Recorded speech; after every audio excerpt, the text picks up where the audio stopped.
En primer lugar, vamos a hablar sobre la histología del sistema nervioso y luego vamos a hablar sobre una breve introducción sobre la embriología del sistema nervioso.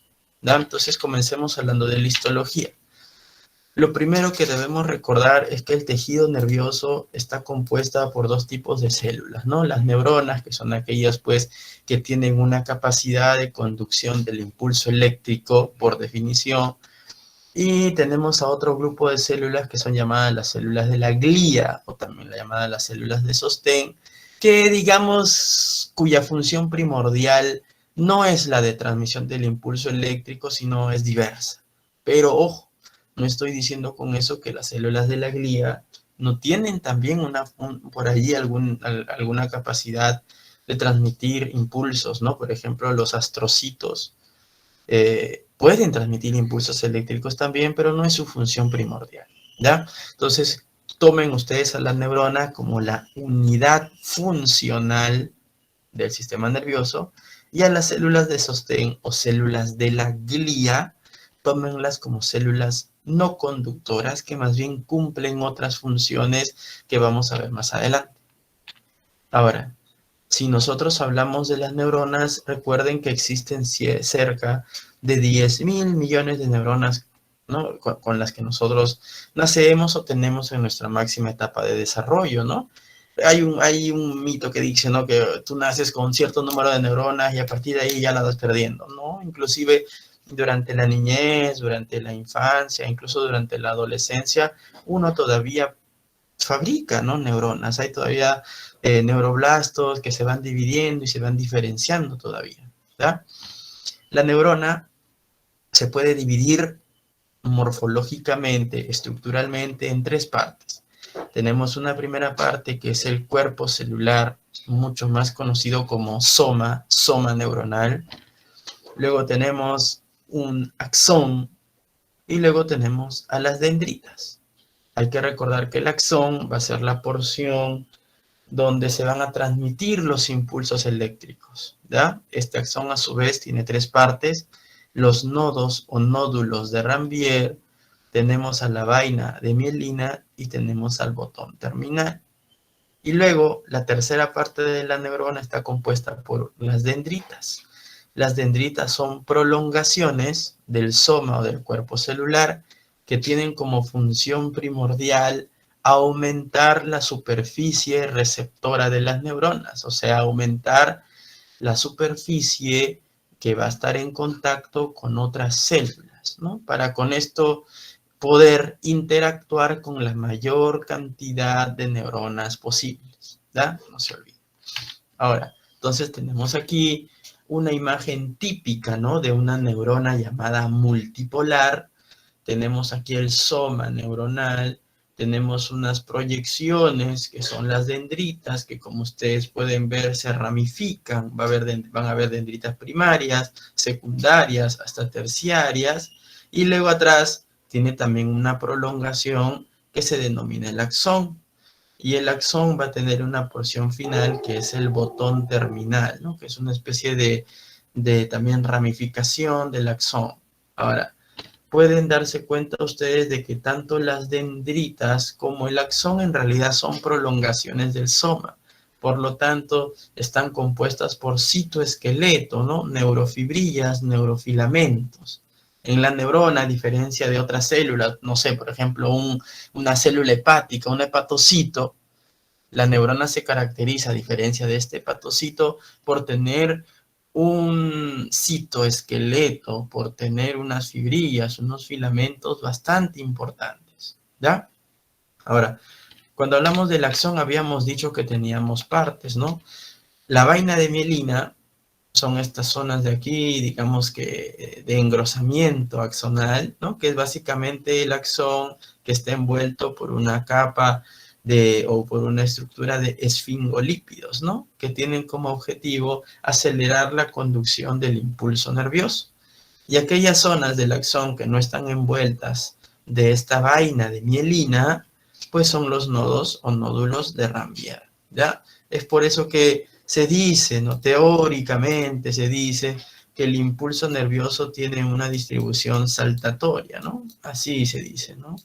Pero cierto, el tema es que cuando el impulso nervioso pasa por la vaina de mielina, tiene una rapidez o tiene una velocidad muchísimo mayor a la que tiene a su paso por el nodo de Ranvier, que no está cubierto de mielina, ¿no? Por eso que da la apariencia de que el impulso nervioso es saltatorio. ¿Y dónde va a terminar el impulso nervioso?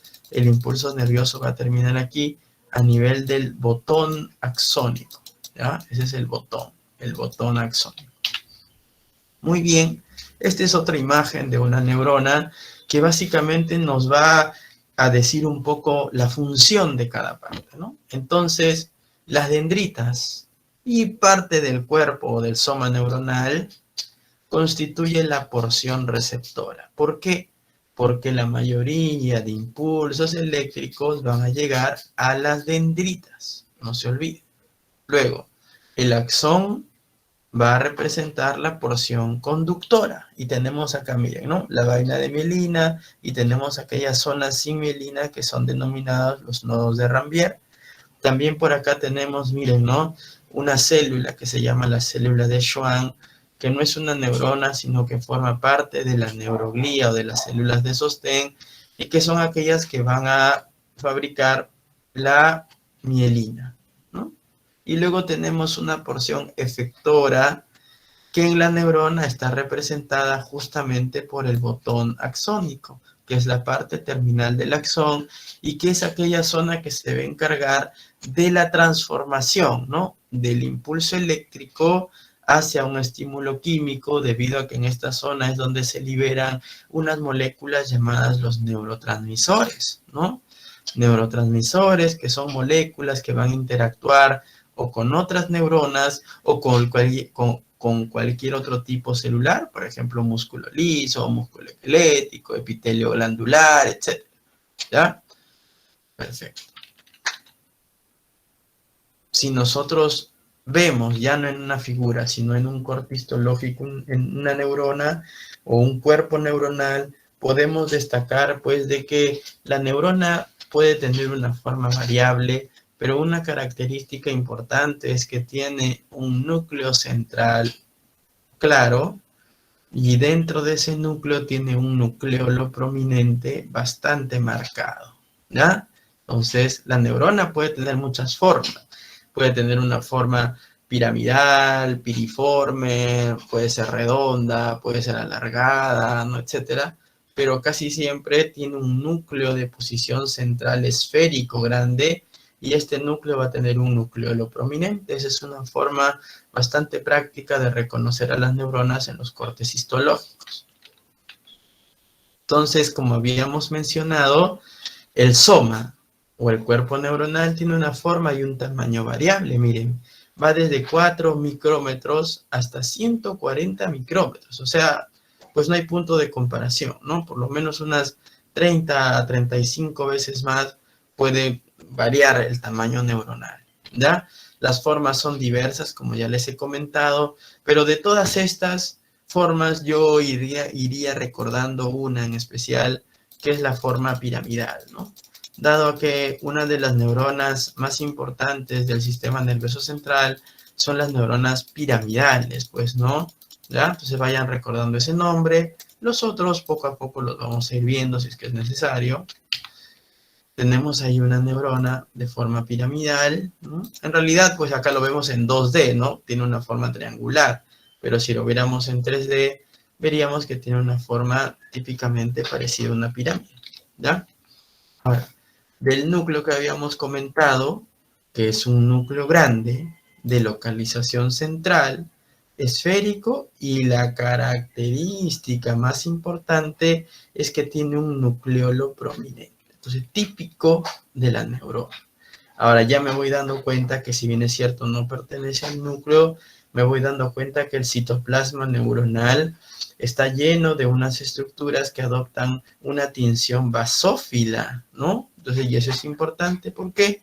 Porque vamos a darnos cuenta de que el citoplasma de las neuronas tiene muchas características similares a la de otras células muy activas desde el punto de vista metabólico, como por ejemplo los miocardiocitos, ¿no? ¿Ya? Solo que, a diferencia del resto, Estas va a tener bien desarrollada su citoesqueleto a través de las neurofibrillas, los neurofilamentos, los neurotúbulos, que son los que van a originar la formación de las dendritas, del axón, del botón axónico. Otras neuronas, por ejemplo, auditivas, van a tener cilios, etcétera. Y otra característica también es que las neuronas tienen una sustancia, o tienen, mejor dicho, una estructura que adopta un color basófilo ante las tinciones de hematoxilina y eosina, que es la sustancia cromatofílica, o también llamado la sustancia de Nissl, o el cuerpo de Nissl, o el corpúsculo de Nissl, como ustedes lo quieran referir.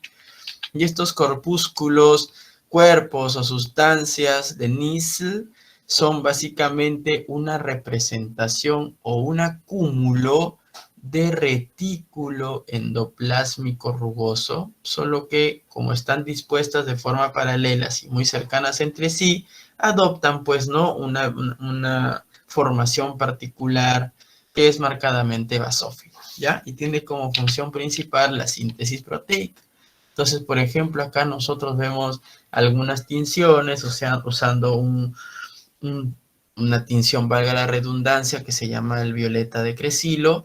Tienen acá, pues miren en la figura de abajo, una neurona. Típicamente esta aparece con forma de pera, una neurona piriforme parece, donde vemos un núcleo esférico de posición central con un nucleolo prominente, y vemos estructuras, ¿no? Formaciones basófilas citoplasmáticas, ¿no? ¿Qué representan? Pues representan los cuerpos o corpúsculos de Nissl, ¿no? Y ya saben qué significa eso, que allí hay retículo endoplásmico rugoso y que allí actualmente está ocurriendo síntesis proteica, ¿ya?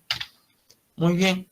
Ya hemos hablado que el citoesqueleto está muy desarrollado, neurotúbulos, neurofibrillas, y también algunas neuronas están hiperpigmentadas, ¿no? Poseen algunos pigmentos que les da una coloración específica, siendo la melanina, digamos que el pigmento más comúnmente distribuido en las neuronas del sistema nervioso central, ¿ya?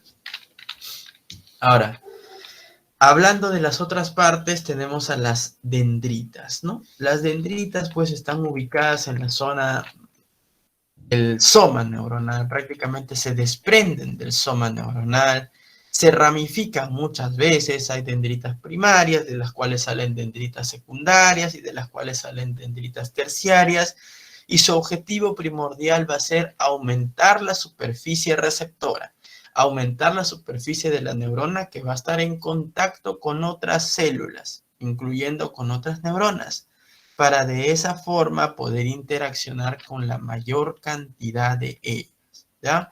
Hay que recordar, por ejemplo, miren, ¿no? Que una de las dendritas o de las células, de las neuronas, que tiene la mayor capacidad de interaccionar con otras, son las neuronas de Purkinje. Estas neuronas de Purkinje son un tipo celular importante que se ubican en una estructura que se llama el cerebelo, que lo vamos a ver en su momento. Y miren que estas neuronas de Purkinje logran establecer más de 200.000 sinapsis, teniendo en cuenta de que una sinapsis significa una comunicación neuronal. Entonces, más de 200.000, ¿no? Más de 200.000 comunicaciones puede tener una neurona de Purkinje con otros tipos celulares, ¿ya? O con otras neuronas. Hay que recordar, pues, que estas dendritas son aquellas que van a recibir, pues, los impulsos eléctricos, los cuales van a ser excitatorios o los cuales también pueden ser inhibitorios, pero eso básicamente lo vamos a hablar más adelante cuando ustedes vayan entendiendo más el funcionamiento del sistema nervioso central. Ahora, luego tenemos al axón, que también le llaman el cilindroeje, ¿ya? Es una prolongación larga, a diferencia de las dendritas que son más cortas, y que en su porción terminal se va a ramificar, y se va a ramificar formando el famoso botón axónico. ¿Cuál es la función del axón? Conducir el impulso eléctrico, ¿ya? Nosotros vamos a tener neuronas que tienen axones cortos, neuronas que tienen axones largos, neuronas que están bien, axones que están bien gruesos y encima rodeados por una gran vaina de mielina que van a ser de conducción rápida, y también vamos a tener neuronas con axones muy delgados y pocamente mielinizados o pobremente mielinizados, que normalmente son aquellos que van a conducir los impulsos con una velocidad menor, ¿ya? Ahora, según diversos criterios, los axones se clasifican. Por ejemplo, si hablamos de su clasificación por prolongaciones, vamos a tener de que una neurona puede ser homópoda o una neurona puede ser heterópoda. Es homópoda cuando solamente o tiene dendritas o tiene axón. Y es heterópoda cuando tiene de ambos, pues, ¿no? Entonces, la mayoría de neuronas, la verdad, que es heterópoda, ¿no? Tiene axones, perdón, tiene dendritas y tiene un axón, ¿ya? Ahora, según la longitud del axón, vamos a ver que las neuronas pueden ser de tipo Golgi 1 o tipo Golgi 2. Por ejemplo, las Golgi 2 son aquellas neuronas que tienen el axón muy corto. Por ejemplo, en la retina. En la retina del ojo hay 3 neuronas. O sea, la retina es una estructura pues que mide muy poco. Y allí hay 3 grandes neuronas. Tenemos ahí a las neuronas pigmentadas o células fotorreceptoras, así le llaman.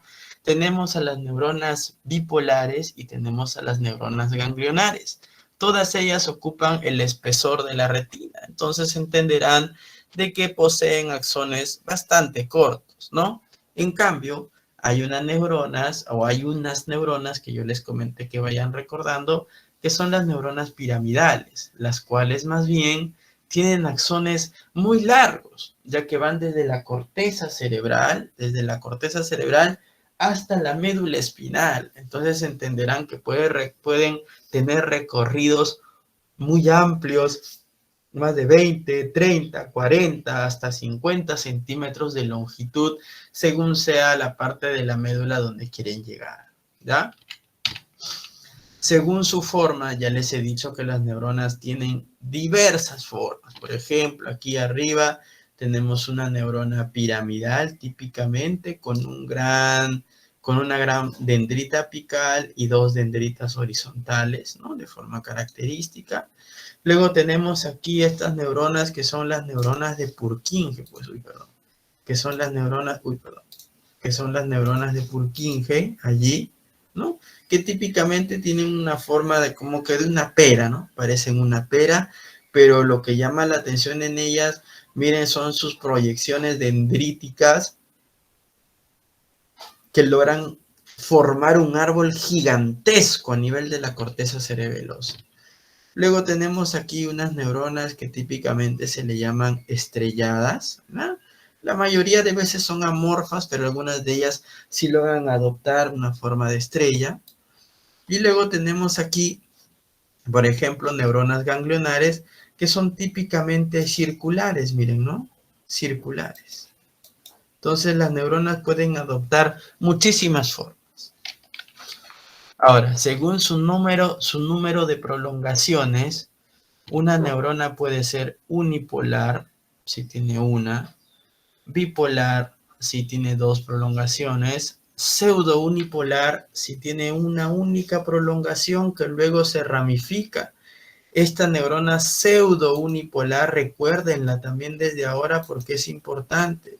Básicamente es importante porque es la neurona que se encuentra en los ganglios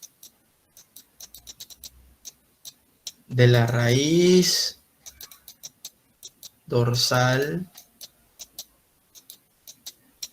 obviamente de la médula espinal, ¿no? Y por último tenemos a las neuronas multipolares, pues que son el prototipo de neuronas, ¿no? Son así las neuronas más abundantes, digamos que del encéfalo, ¿no? Las neuronas multipolares, ¿ya? Ahora, según su función, también las neuronas se pueden clasificar.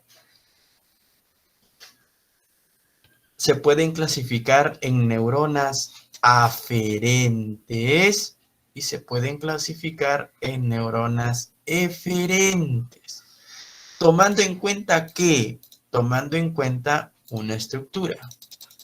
Por ejemplo, esta es una estructura X, ¿no? Si hay una neurona que puede ser la corteza, ya, supongamos que es la corteza cerebral. Supongamos, ¿no? La corteza cerebral.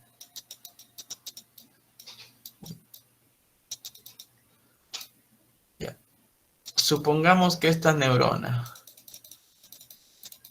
es una neurona sensitiva. Ojo que esto no ocurre, no es real, solamente es para explicar, ¿no? Una neurona que lleva la sensibilidad, ¿no? Tenemos ahí una neurona que lleva la sensibilidad. Al llevar la sensibilidad a la corteza, por ejemplo, este está cumpliendo el rol de una neurona aferente, o sea, es una neurona que lleva, que entra a cierto lugar con información, ¿no? Esta es una neurona aferente. En cambio, si hay otra neurona cuya función primordial más bien es la de sacar información de una zona, esta es una neurona eferente, ¿ya? Eferente. Pero ustedes muchos me dirán, doctor, pero eso depende de cómo usted mire las cosas. Pues tiene razón, ¿no? Es como el típico dicho, ¿no? Que depende si ves el vaso medio lleno o medio vacío. Porque si acá yo pongo una estructura Y, esta neurona que era eferente para la corteza, más bien se convierte en aferente para el punto I, ¿cierto? Porque está ingresando con información. Entonces el término aferente o eferente hay que tenerlo en cuenta según la dirección del flujo de la información, ¿ya? No se olvide. Pero la mayoría de veces, o es lo que está aquí, ¿no? La mayoría de veces es así. Por lo tanto, la mayoría de veces las neuronas aferentes van a tener una función sensitiva. Y las neuronas eferentes, la mayoría de veces, van a tener una función motora. Recuerden que tanto las aferentes como las eferentes pueden ser somáticas o pueden ser viscerales. Si son viscerales, entonces van a formar parte de un sistema que se llama el sistema nervioso autonómico. Y ustedes dirán, pero doctor, ¿por qué viscerales? Básicamente porque son aquellas que van a controlar el funcionamiento de nuestros órganos internos, pulmón, corazón, tráquea, intestinos, vaso, vesícula, riñón, no sé, cualquier órgano que ustedes imaginen, ¿no? En cambio, los aferentes somáticos, que son las sensitivas somáticas, son aquellas que van a percibir las señales de la piel, de los músculos, las articulaciones. Y en cambio acá, las eferentes somáticas son aquellas neuronas que se van a dirigir al músculo, pero al músculo esquelético, ¿no? No al músculo liso. Al músculo esquelético, no al músculo liso. Y también hay un grupo de neuronas que solamente establecen contactos sinápticos con neuronas dentro de su misma estructura, que son llamadas las interneuronas, ¿verdad? Que son llamadas las interneuronas. Estas interneuronas solo están dentro de una misma estructura y prácticamente tienen una función regulatoria tipo feedback negativo, tipo retroalimentación negativa, que ustedes pues ya han estudiado en endocrinología hace poco, ¿ya? Luego tenemos el término sinapsis, ¿no? ¿Qué es una sinapsis? Así, hablando coloquialmente, una sinapsis es la comunicación entre dos neuronas o la comunicación entre neurona y otro tipo de célula, ¿no? Pero predominantemente se refiere a la comunicación interneuronal. Si uno quiere ya ser un poco más específico, miren, se define como la transmisión de estímulos eléctricos mediante la participación de moléculas químicas, como son los neurotransmisores, o mediante la participación de iones, ¿no? De iones. Entonces, miren aquí, hay un botón axónico, el cual contiene unas estructuras llamadas las vesículas sinápticas. Estas vesículas sinápticas están llenas, miren, ¿no? De una sustancia que son los neurotransmisores. Entonces, ¿qué va a pasar? esta vesícula sináptica se fusiona con la membrana del axón, que es llamada la membrana presináptica, se fusionan allí y se produce la liberación del neurotransmisor a un espacio de comunicación con la otra neurona. Ese espacio de comunicación se le llama el espacio sináptico o también conocido como la hendidura sináptica. Ese neurotransmisor liberado, luego de nadar por el espacio o por la hendidura sináptica, va a tener que interaccionar con algún receptor que se ubica en la membrana de la otra orilla, o sea, en la membrana postsináptica, ¿ya? No se olvide. Tipos de sinapsis. Por ejemplo, tenemos a nuestra izquierda una sinapsis axosomática. ¿Por qué? Porque el impulso eléctrico viene de un axón, pero termina haciendo contacto o termina interaccionando directamente con el cuerpo neuronal. Luego, en la figura del medio, en la figura intermedia, tenemos una sinapsis axodendrítica, que es lo que habitualmente pasa dentro del encéfalo. Entonces vemos como una dendrita viene y establece contactos sinápticos directamente con, viene un axón con su botón axónico y directamente hace contactos sinápticos con unas dendritas, ¿no? Entonces por eso se le llama axodendrítica. Y luego tenemos la comunicación o la sinapsis axoaxónica, en la cual el botón axónico de una neurona termina haciendo contacto con quién, con el axón directamente de otra, ¿no? Entonces hay tres grandes tipos de sinapsis. No se olviden, la más frecuente es la sinapsis axodendrítica.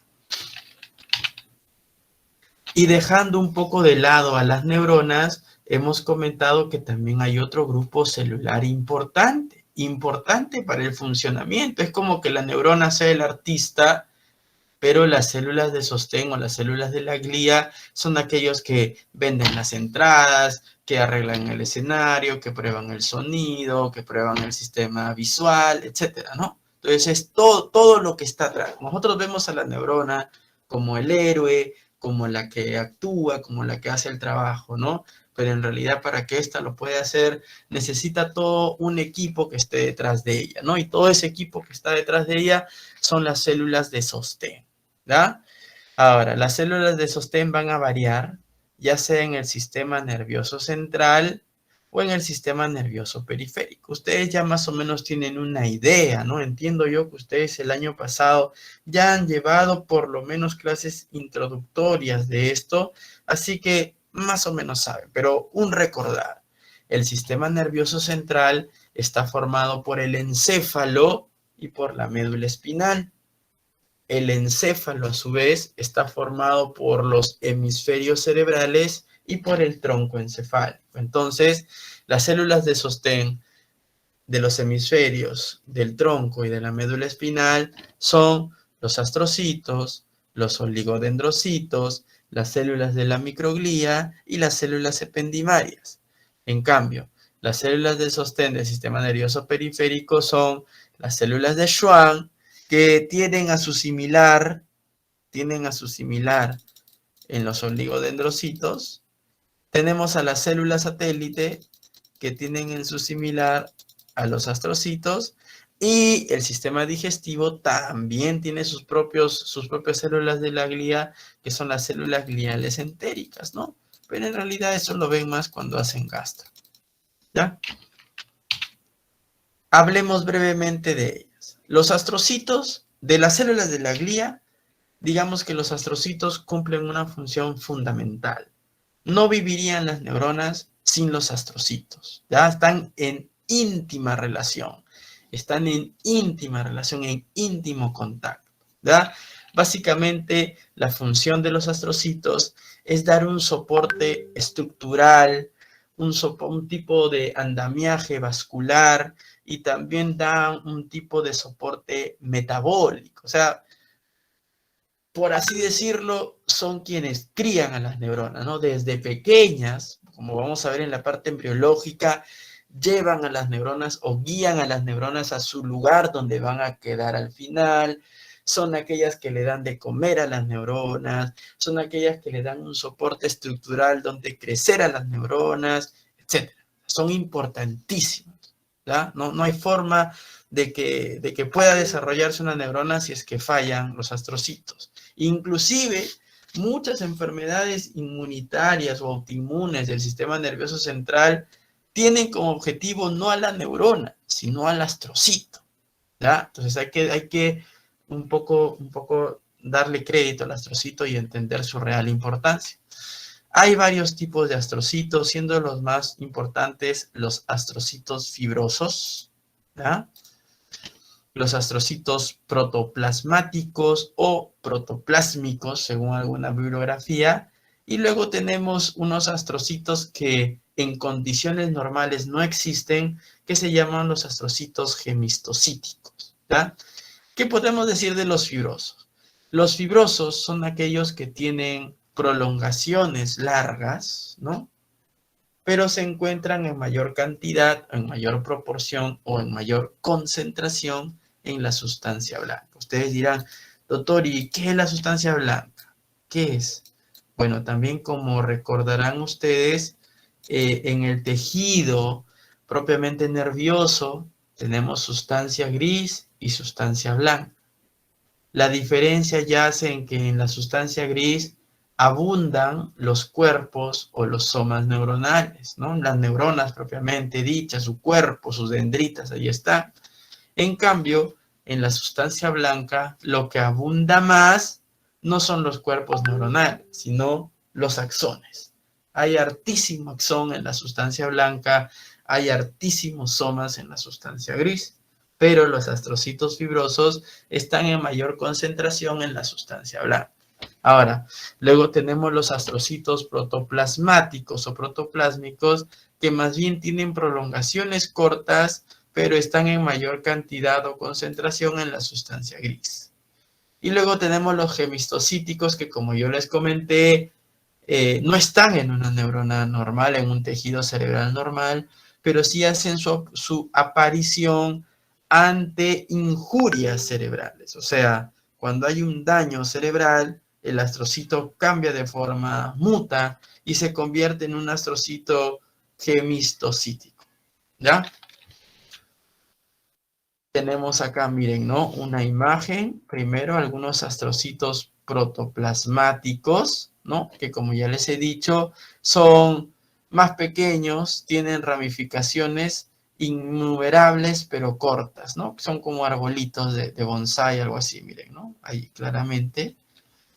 Y acá tenemos a los astrocitos fibrosos, ¿no? Aquí un astrocito fibroso que, como ustedes pueden ver, miren, tienen prolongaciones un poco más largas, ¿ya? Pero se ubican en mayor abundancia dentro de la sustancia blanca, ¿ya? Se encuentran en mayor abundancia dentro de la sustancia blanca. Luego tenemos a los oligodendrocitos, que por su forma asemejan mucho a un linfocito, ¿no? Estos oligodendrocitos que en el sistema nervioso periférico son conocidos como las células de Schwann, básicamente tienen como función la producción, la formación y el envolvimiento del axón por una sustancia que se llama la vaina de mielina, que como ustedes ya saben, y miren la figura abajo, está compuesta por diversas estructuras, predominantemente de esfingolípidos, y que tiene como función principal incrementar la velocidad de transmisión del impulso nervioso por el axón. Esa es su función primordial.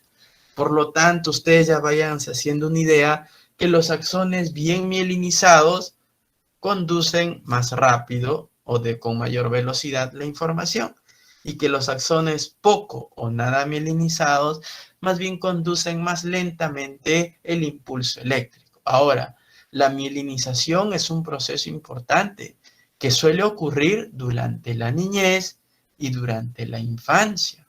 Se dice que puede durar hasta los 30 años, ¿no? Que es donde se supone que el cerebro humano alcanza su máximo grado de madurez, pero la mayor parte de la mielinización ocurre durante los primeros años de vida.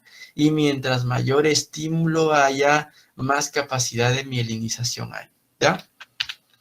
Y luego tenemos a las células satélite. Las células satélite son también parte de las células de la glía, solo que estas están en el sistema nervioso periférico, ¿no? ¿Y cuáles son? Son todas estas células que ustedes ven que están rodeando a la neurona. ¿Dónde está la manita ahora? Esa es una neurona, miren, ¿no? Es una neurona del ganglio de la raíz dorsal que tiene típicamente una forma esférica, un núcleo central prominente con un nucleolo más aún prominente, ¿no? Pero todas estas células que lo rodean son las células satélite, ¿no? Y básicamente estas células satélite tienen una función muy similar a la del astrocito, pero aquí específicamente cumplen una función de aislamiento eléctrico también. Luego tenemos a las células de la microglía.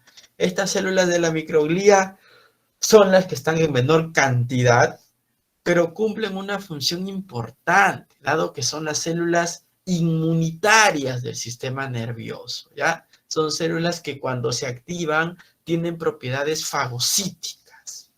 A diferencia del resto de células, estas células de la microglía van a proceder de monocitos que atraviesan la barrera hematoencefálica, o sea, directamente no vienen del neuroectodermo, ¿ya? Sino que tienen otro origen, ¿ya? Entonces miren acá la figura, tenemos una célula de la microglía no activa, si todo está bien. Si se activa, cambia de forma y adopta una posición o una forma ameboidea, ¿no? Y si es que la injuria lo amerita, sigue mutando hasta transformarse prácticamente en un macrófago que sí tiene capacidad fagocítica, ¿no? Tenemos ahí macrófagos llenos, ¿no? Entonces, vean, normalmente están inactivos, pueden activarse y de ser el caso, pueden transformarse en su forma fagocítica. Entonces tenemos allí, miren, una célula una célula de la microglía inactiva, ¿no? Típicamente allí con sus prolongaciones, ¿no? Se parece mucho a la figura de acá. Perfecto. Y luego tenemos a las células ependimarias. Las células ependimarias en realidad son un rezago embriológico de los neuroblastos, ¿ya? Y que quedaron pues tapizando o constituyendo la primera barrera ahí, ¿no? De los hemisferios cerebrales, separando unas cavidades que le llaman ventrículos del tejido cerebral normal, ¿no? Miren cómo constituyen ahí una única capa, parece una pared, ¿no? Que ya va a ceder, algo así, pero constituyen una única capa celular ahí. Y acá tenemos, ¿no? Miren una imagen que intenta resumir. La neurona todos la reconocen por su núcleo esférico y su núcleo prominente, pero miren, ¿no? También tenemos oligodendrocitos que tienen el aspecto de un linfocito, células de la microglía que son un poquito más alargadas y los astrocitos, ¿ya? Y bueno, eso es todo lo que compete esta primera parte. No sé si alguien tiene alguna duda, pregunta, aporte, comentario, por favor, estoy presto para escucharlos.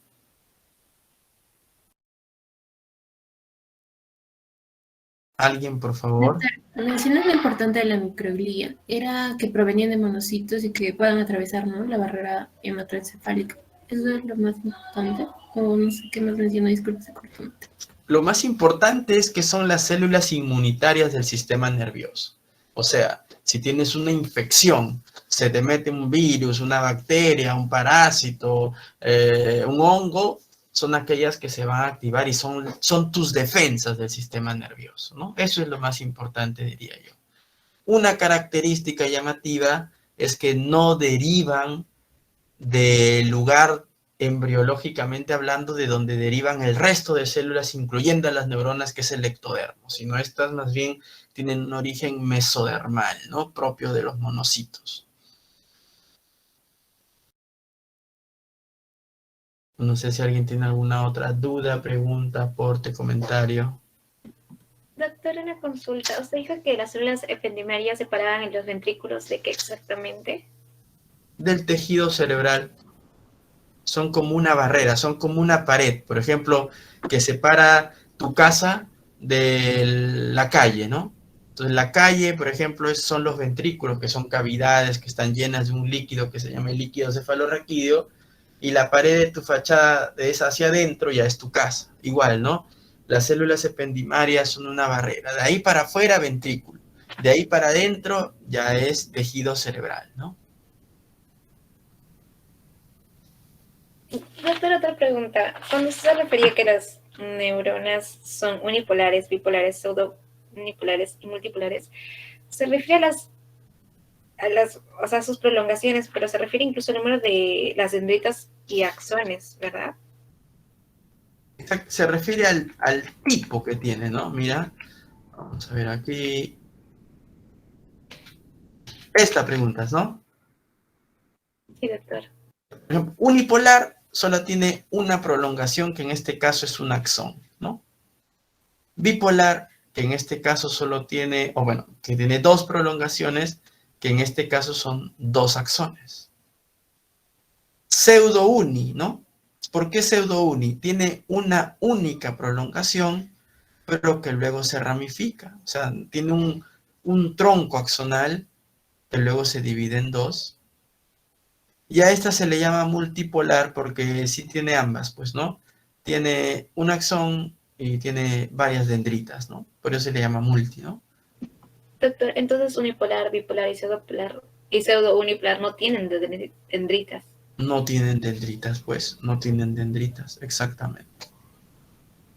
Porque estas ramificaciones que tú ves acá son ramificaciones propias del botón axónico, no son dendritas, ¿ya? Ok, doctor. Muchas gracias. Gracias. ¿Alguien tiene alguna otra duda, pregunta, aporte, comentario? Doctor, yo, entonces, a ver si me entendí mal, ¿la microglia es como una especie de anticuerpo o algo así? Es como una especie de, no sé, de glóbulo blanco, ¿no?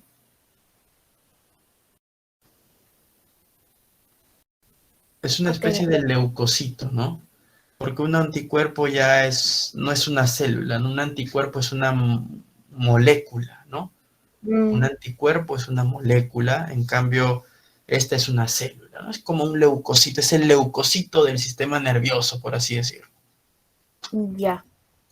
Otra pregunta, ¿podría repetirme las células de sostén del sistema periférico, por favor? Sé que Las están las más, de satélite, las de Schwann y hay otra que no me acuerdo cómo se llama.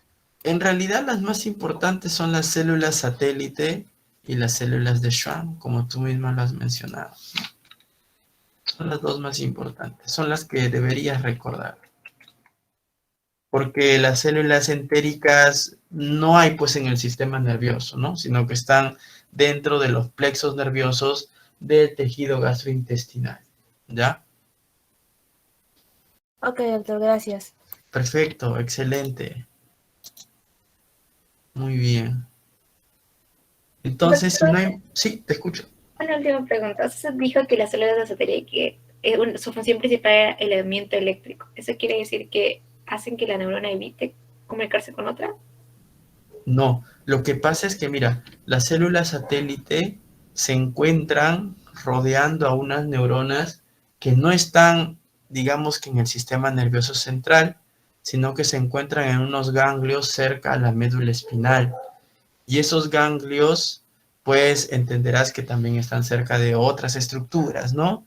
Y no es bueno, pues, que los impulsos eléctricos estén en contacto con otros tipos de células, ¿no? Entonces, estas células satélites rodean a la neurona para que la neurona cumpla su función sin necesidad de estimular anormalmente no sé, a células que estén cercanas, ¿no? Pero que no tengan nada que ver con el sistema nervioso.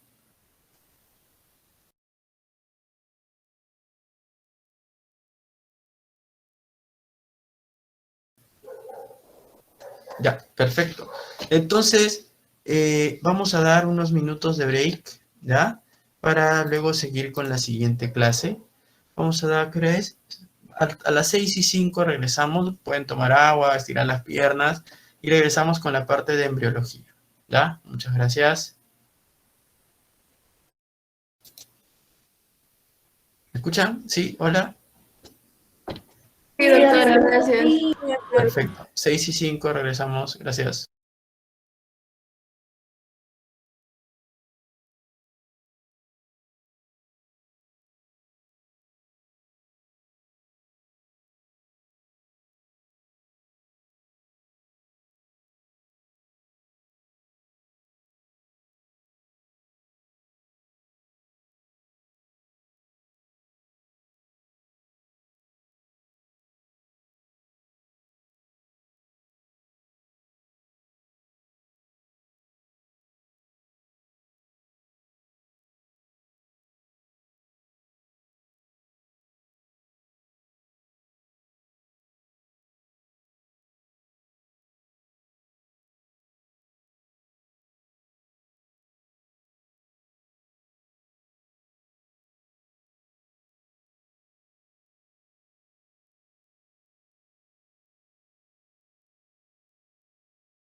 Sobre la embriología del sistema nervioso, ¿no? Una visión general, porque luego en algunas clases también vamos a tocar algunos puntos de la embriología, así que nos toca eso.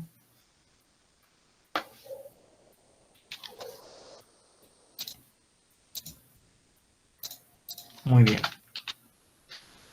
Hay que recordar entonces de que el sistema nervioso es un sistema, si es que no es el sistema que se forma de forma más precoz durante el desarrollo embrionario, ¿ya?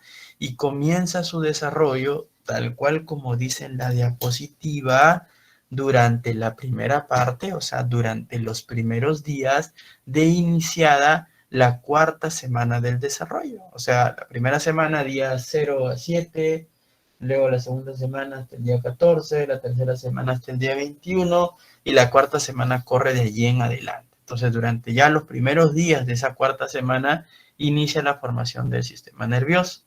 Y básicamente lo hace a través del ectodermo, ¿no? Si ustedes recuerdan, pues en la embriología hay un ectodermo, hay un mesodermo y hay un endodermo. El sistema nervioso va a derivar principalmente del ectodermo y va a derivar de dos estructuras que derivan del ectodermo, que se llama una, la placa neural, y otra que se llama la cresta neural. Pero para la formación del sistema nervioso central, que es lo más importante, tenemos que tener en cuenta más a la placa neural, ¿ya? Sigamos. Ahora, hay tres momentos, tres procesos, tres fenómenos, tres sucesos, como ustedes le quieran decir, que son vitales en la formación del sistema nervioso. Entonces, esos tres momentos son la inducción primaria, la neurulación primaria y la neurulación secundaria. Cada uno de ellos tiene un objetivo principal, o sea, cada uno de ellos va a terminar formando algo en particular. Y vamos a ver nosotros qué es lo que forman. Por ejemplo, la inducción primaria. ¿Qué es la inducción primaria? Básicamente la inducción primaria va a ser el momento en el cual una parte del ectodermo se va a separar o se va a diferenciar y se va a convertir en la placa neural. Y básicamente esta formación, esta diferenciación de parte del ectodermo va a verse influenciado por más bien una estructura endodermal que se llama la notocorda. Entonces vamos a verlo mejor en el dibujo. Entonces miren, ¿no? Acá tenemos en la figura de abajo a nuestra izquierda, en azul, el ectodermo, en rojo, el mesodermo y en amarillo, el endodermo. Vamos a ver nosotros que del endodermo, de una porción central, se va a diferenciar una sustancia, una estructura que se llama la notocorda. La notocorda en el adulto va a formar estructuras importantes como por ejemplo la columna vertebral, ¿no?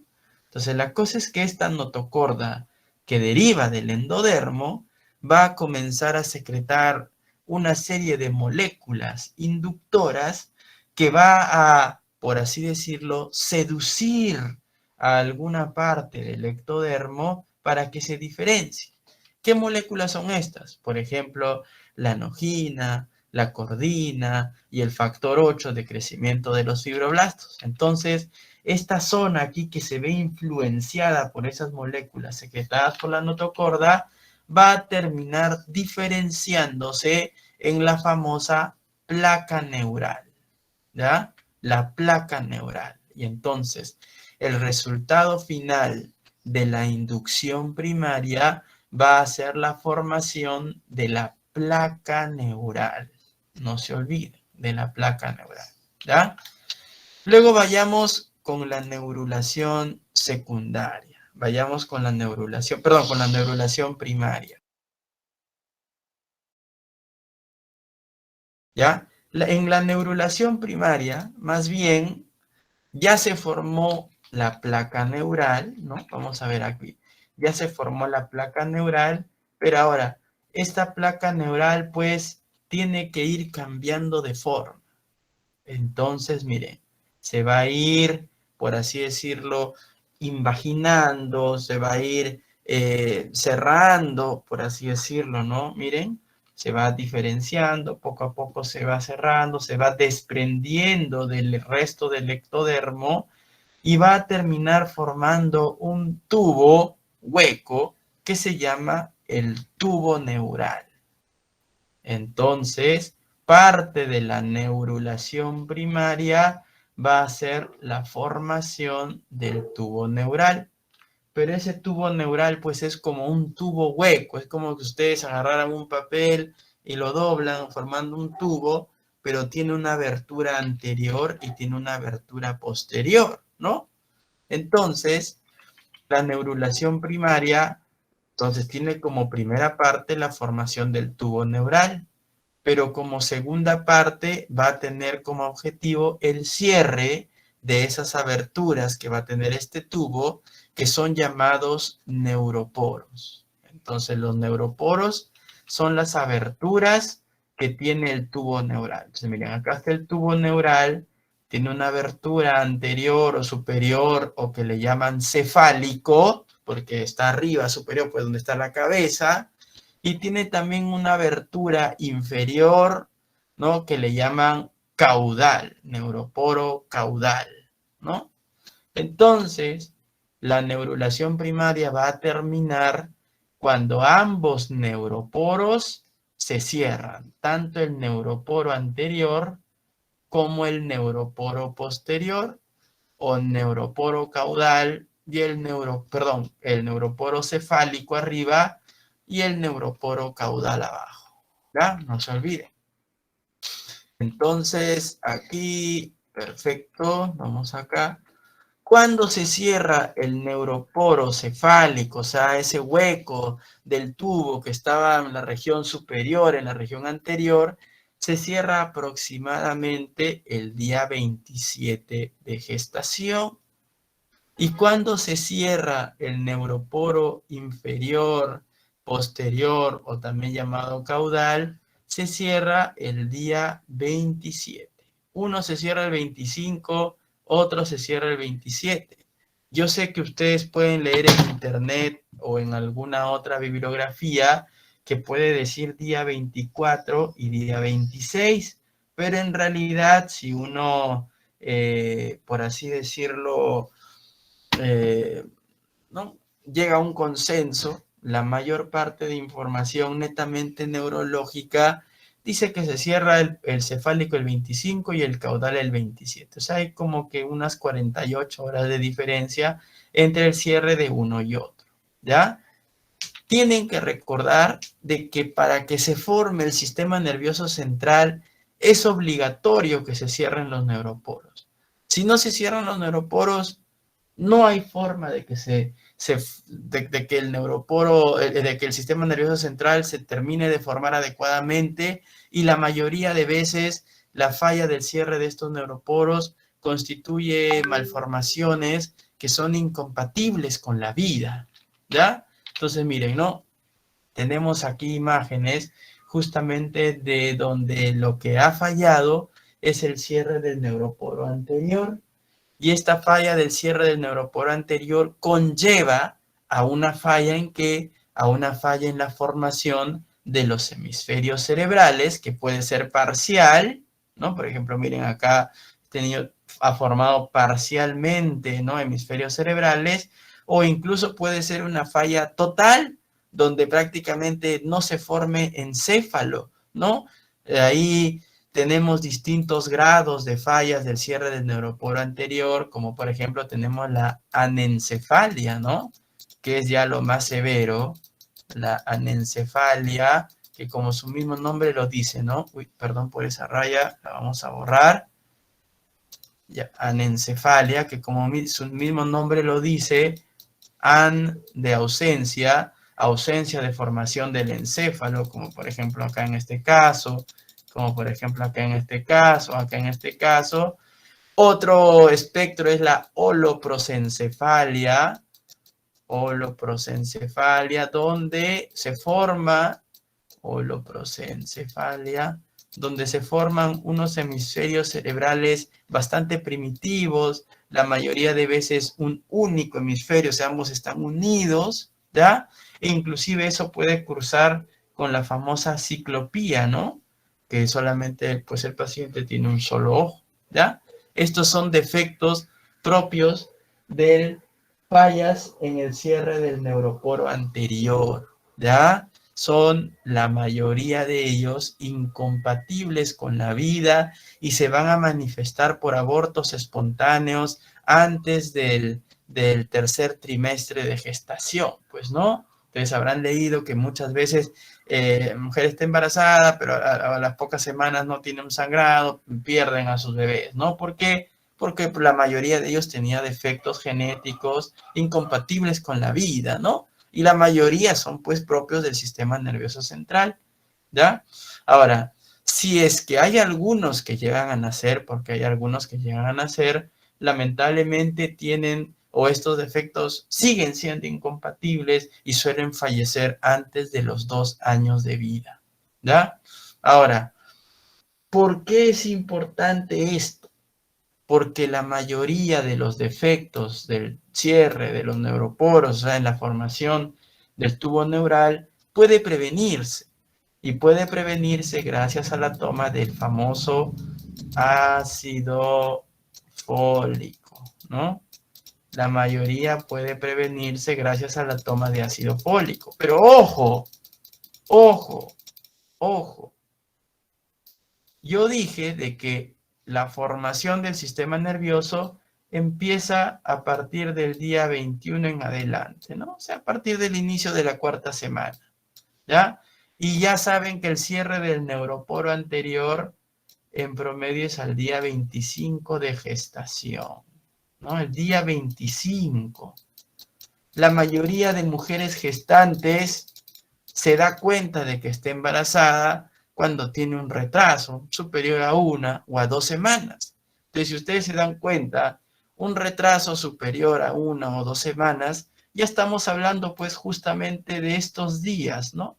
Entonces, cuando la mayoría de mujeres cuyo embarazo no es planificado, ¿no? Se da cuenta que está gestando cuando ya pasó pues esto, ¿no? O cuando está en este momento, ¿no? Entonces, recién allí van al ginecólogo, recién se sacan una ecografía o se toman una prueba de sangre, recién saben que están embarazadas y todavía días después comienzan a tomar su ácido fólico cuando todo esto ya ocurrió, pues, ¿no? Ya pasó, ya se formó el tubo, ya se cerró el neuroporo anterior, ya se cerró el neuroporo posterior, ya pasamos esta etapa. Por eso que se recomienda que los embarazos sean planificados para que la toma de ácido fólico sea previa, ocurra previo, esa toma sea previa o previo a la formación del sistema nervioso, ¿ya? Ojo, ¿ah? Es un dato que tienen que recordar, ¿ya? No se olviden. Sigamos. Y luego el tercer proceso, el tercer momento embriológico importante es la neurulación secundaria. ¿En qué consiste la neurulación secundaria? Consiste en que va a formarse una estructura que no es ectodermal, sino que es una estructura mesodermal que se llama la eminencia caudal. Entonces, miren, acá está cortado obviamente la parte superior de este embrión, ¿no? Y miren cómo aquí parte del tubo neural, acá ya se cerró. Obviamente que esta fecha es incorrecta, ¿no? Porque ustedes sabrán, ya hemos escuchado de que el cierre de los neuroporos ocurre día 25, día 27. Entonces no tomen en cuenta estos 20 días porque no se refiere a los 20 días de gestación, sino a los 20 días desde la formación, ¿ya? Entonces, miren acá, el neuroporo posterior está cerrado, pero se forma una estructura mesodermal que se llama la eminencia caudal. Esta eminencia caudal, que es mesodermal, en un primer momento de ser una masa sólida, pasa a ser una masa que tiene un hueco, una luz, que tiene un lumen, ¿no? Y en la siguiente etapa, esta masa se va a unir, esta masa con un hueco de tejido mesodermal, va a terminar uniéndose con el neuroporo posterior, ¿no? Con la porción más inferior del tubo neural. ¿Para qué? Para fusionarse y con eso constituir parte también del tubo neural. Y con eso formar la parte más inferior del tubo neural, lo que en el adulto va a terminar formando la parte más distal de la médula espinal, ¿ya? Esto va a terminar formando la parte más distal de la médula espinal. Doctor, ¿y eso es importante? Pues claro que sí.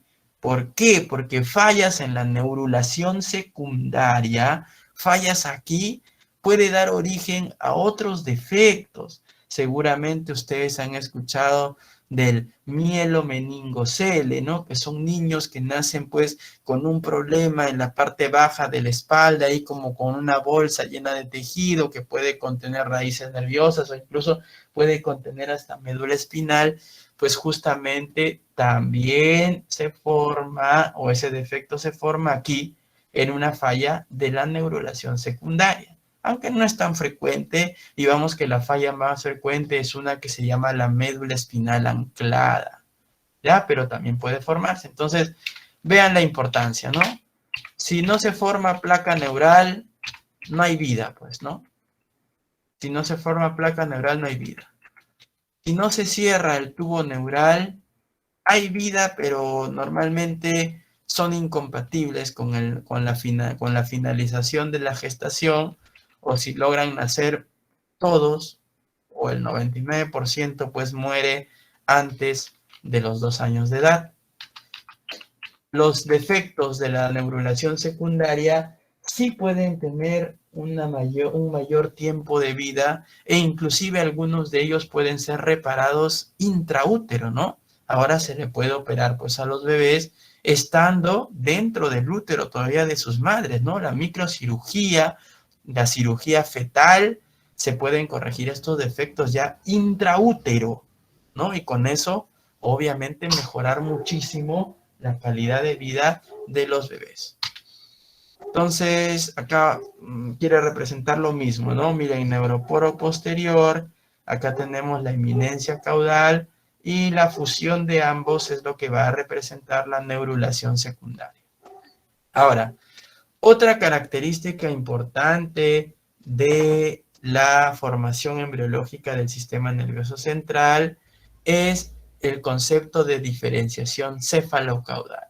¿Qué quiere decir? Aquí sí hay que leer las diapositivas para entenderlo directamente, ¿no? El desarrollo embrionario sigue una distribución cefalocaudal. O sea, que este desarrollo es más acelerado en la parte de la cabeza, por así decirlo, en el extremo cefálico, en la parte que va a dar origen a los hemisferios cerebrales, y suele ser un poco más lento en las zonas más distales, en aquella zona inferior que va a formar pues la médula espinal, ¿ya? Entonces es así. ¿Y cuánto tiempo de diferencia hay? Porque uno dice que es más acelerado otro. Pues es relativo, ¿no? Entre 24 a 48 horas, por así decirlo, ¿ya? Hay que recordar también de que en el extremo cefálico del tubo neural, lo que va a formar los hemisferios cerebrales, ¿no? Se van a, digamos que este tubo neural se va a diferenciar en las famosas vesículas encefálicas, ¿no? Entonces, de lo que el tubo neural era una estructura hueca, así, ¿no? Era un tubo hueco, así. Esta parte superior se diferencia en vesículas y van a aparecer 3 vesículas primarias o primitivas, que son el prosencéfalo en verde, el mesencéfalo en azul y el rombencéfalo en marrón.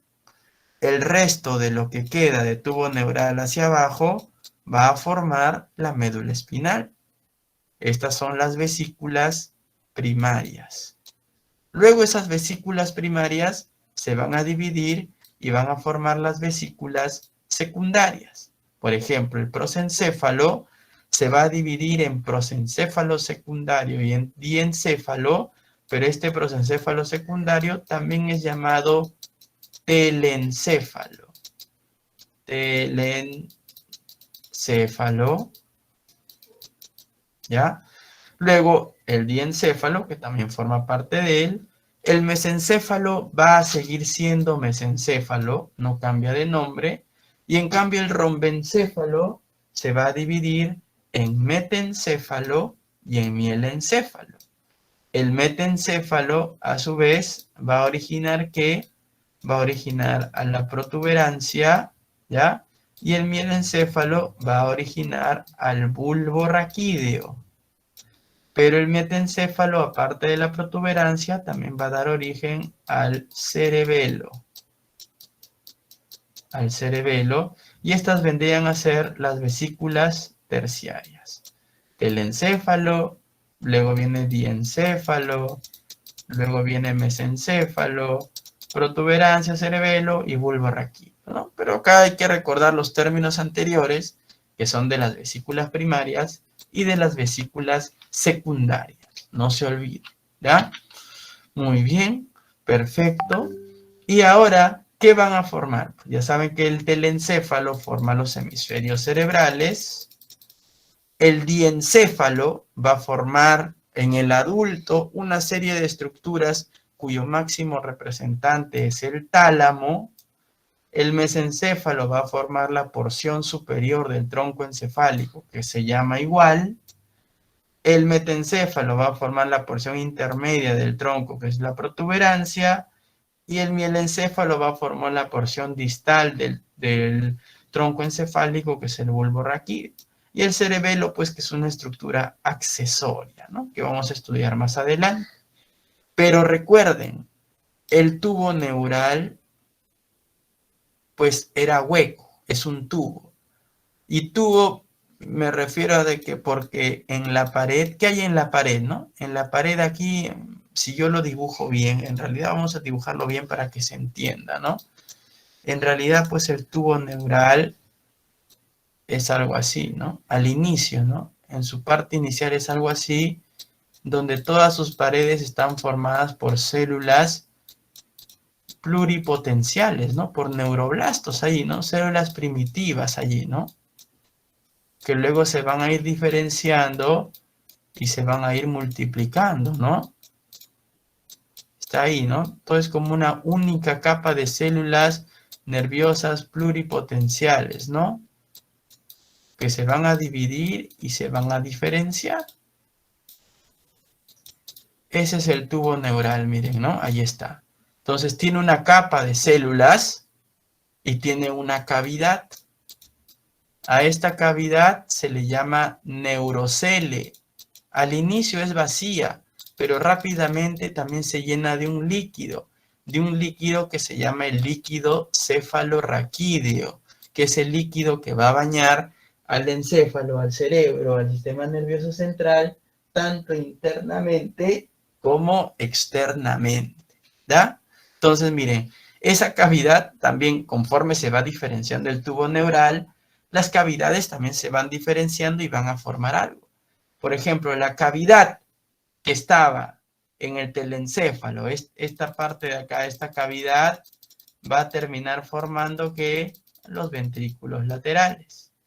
La cavidad que estaba aquí en el diencéfalo va a terminar formando una cavidad llamada el tercer ventrículo. La cavidad dentro del metencéfalo y del mielencéfalo va a terminar formando una estructura que se llama el cuarto ventrículo, ¿ya?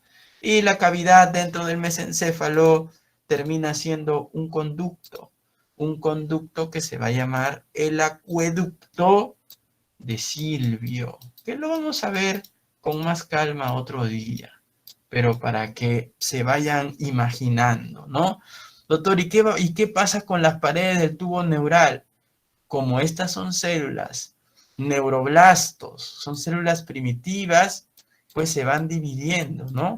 Y lo que era una capa, luego va creciendo, 2 capas, así en cuestión de horas, ¿no? Luego va creciendo a 3 capas, ¿no? Sí, van creciendo, se van diferenciando y cada vez las células, mientras más se alejan, ya son más especializadas, ¿no? Y van creciendo, se van diferenciando desde adentro hacia afuera, pues, ¿ya? No se olvide. Muy bien. Entonces aquí habla más o menos de lo que estábamos comentando, ¿ya? Por ejemplo, de que en un primer momento las neuronas del tubo neural, o las células, perdón, del tubo neural son células del neuroepitelio, que son células pluripotenciales, ¿ya? Son células del neuroepitelio prismático simple, ¿ya? No se olviden. Luego se van a ir dividiendo, pues esa capa única se va a convertir en una especie de epitelio estratificado y luego ya pues vamos a tener las capas, ¿no? Al medio el neurocélio, la cavidad, luego tenemos el neuroepitelio y luego ya por fuera este tejido nervioso va a estar rodeado por células mesenquimatosas o mesodermales, pues, ¿no? Parte de la embriología, ¿no? ¿Ya? Entonces tenemos acá lo mismo. Al inicio, un canal central, un neurocele. Al inicio vacío, luego rápidamente se llena de líquido. ¿Qué hay en una primera parte? En un estadio 1, como dice allí, células del neuroepitelio pluripotenciales, pegadas, una única capa. Conforme pasan las horas y los días, esas células del neuroepitelio germinales comienzan a dividirse y a diferenciarse. Miren, ¿no? Y luego en un estadio más avanzado, ¿qué va a pasar? Inclusive ya se definen zonas. Algunas células del neuroepitelio se quedan pegadas a la línea media, ¿no? Allí, que van a recibir, toda esta parte va a recibir el nombre de la zona ependimaria y justamente van a terminar transformándose estas neuronas, o estas células, perdón, en células ependimarias que tapizan las paredes internas de los hemisferios cerebrales. Luego vamos a tener una zona en la cual las células van a estar dividiéndose y diferenciándose, que es la zona del manto, y luego ya vamos a tener una zona más distal, que es llamada la zona marginal, donde pues va a estar llena ya de células, de neuronas más diferenciadas. Entonces así es como poco a poco va creciendo el número de células y también se van diferenciando y alejando del lugar central, ¿ya? No se olvide. Entonces tenemos acá nuevamente, ¿no? Miren, acá ya se supone que es un estadio en el cual el tubo neural ha sido cortado de forma transversal y vemos que ya no es una única capa de células del neuroepitelio, sino que ya estas se han dividido y se van diferenciando poco a poco, ¿ya? Y miren, yo había comentado en la segunda diapositiva, o en la primera creo, de que otra estructura importante era la cresta neural. Entonces la cresta neural también es parte del ectodermo y también se diferencia para formar el sistema nervioso, ¿ya? Solo que esta cresta neural básicamente va a dar origen al sistema nervioso periférico, o sea, a las raíces nerviosas, a los nervios espinales, a los nervios craneales, ¿ya? En cambio, el tubo neural va a ser el que va a dar origen al sistema nervioso central, no se olviden, central, periférico, ¿ya? Y hay que recordar entonces que tenemos aquí, miren, a las células del neuroepitelio, ¿a qué dan origen? Miren. Estas células se pueden transformar en neuroblastos, los que van a dar origen a las neuronas, ¿ya? Pero también se pueden transformar en glioblastos, que van a dar origen a los astrocitos, que van a dar origen a los oligodendrocitos, y aquellas células del neuroepitelio que se quedan pegadas, ancladas a la porción central, son aquellas que se van a diferenciar en células ependimarias. En cambio, las células de la microglía son aquellas que van a terminar con, o que van a derivar de células del mesodermo, células mesenquimales, ¿ya?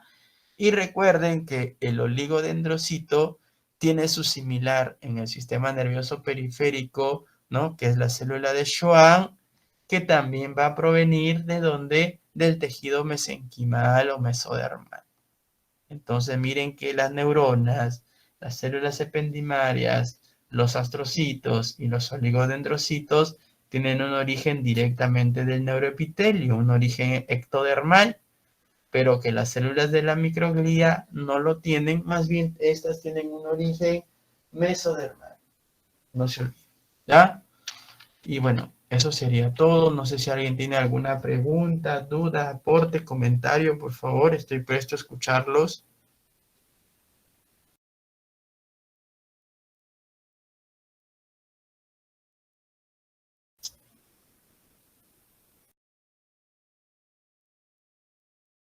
¿Alguna pregunta? Doctora, una consulta. En el tubo neural solamente se cierran los neuroporos anterior y posterior, ¿verdad? Lo demás queda hueco por dentro. Claro, porque lo que queda hueco por dentro es lo que forma la cavidad, ¿no? La cavidad que luego se va a transformar en ventrículos, se va a transformar en acueductos, en comunicaciones, porque como veremos más adelante, el sistema nervioso está bañado por un líquido. Hay un líquido que lo baña externamente, pero también hay un líquido que es el mismo que lo baña internamente. Y entonces, para que el líquido se distribuya o se movilice internamente, pues tienen que haber una serie de cavidades, ¿no? A lo largo, desde los hemisferios cerebrales hasta la médula espinal. Y entonces es por eso que es necesario que quede esa cavidad, ¿no?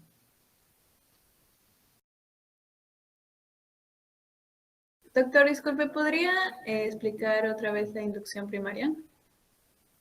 Claro.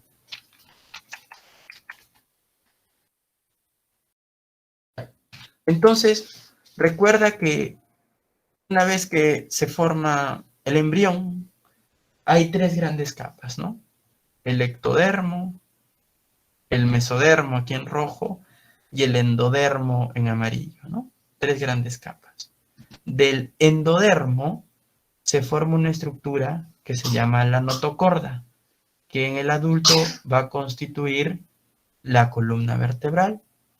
Esta notocorda va a secretar moléculas, ¿no?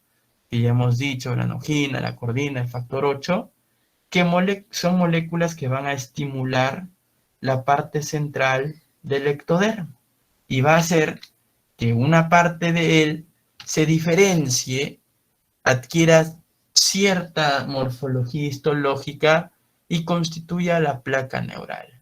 Hasta allí termina la inducción primaria, solamente con una diferenciación de parte del ectodermo que va a constituir la placa neural, nada más.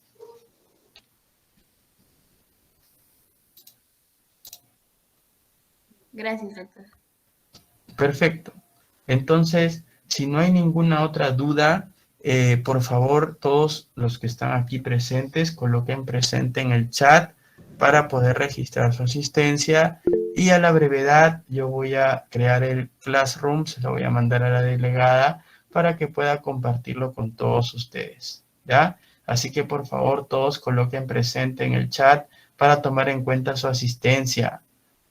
Muchas gracias y nos vemos mañana también a las 4:45. Coloquen presente, Doctor, por disculpe, favor.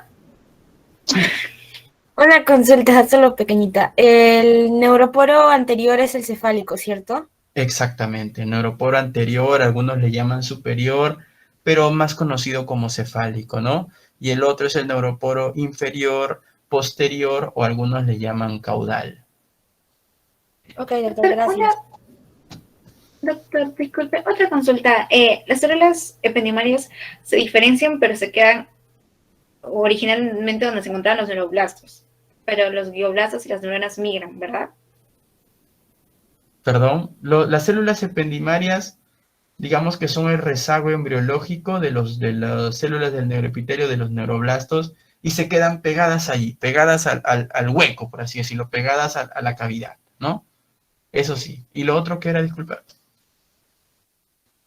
Me refería a las neuronas y a los glioblastos. Estos se diferencian, pero se separan Ah, no, de... pues ellos sí migran, ellos sí van a migrar. No te preocupes que hay una clase que se llama corteza cerebral, donde justamente hablamos de dos procesos, que son la migración y la organización neuronal. Y ahí vamos a hablar un poco más de por qué y de cómo básicamente las neuronas se mueven desde esta porción central hacia las zonas donde deberían estar.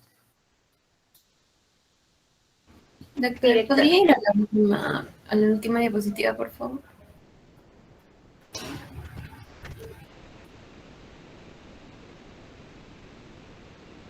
Doctor, ahí, o sea, dice que la célula mesenquimatosa da al oligodendrocito y a la vez también el glioblasto puede dar al oligodendrocito, ¿verdad? ¿A eso se refiere o no entendí? Es que recuerda que el oligodendrocito tiene su similar en la célula de Schwann. Básicamente lo que este gráfico te quiere decir es que el oligodendrocito como tal tiene un origen a partir del glioblasto, pero que su primo hermano, que es la célula de Schwann, tiene un origen mesenquimatoso, ¿no?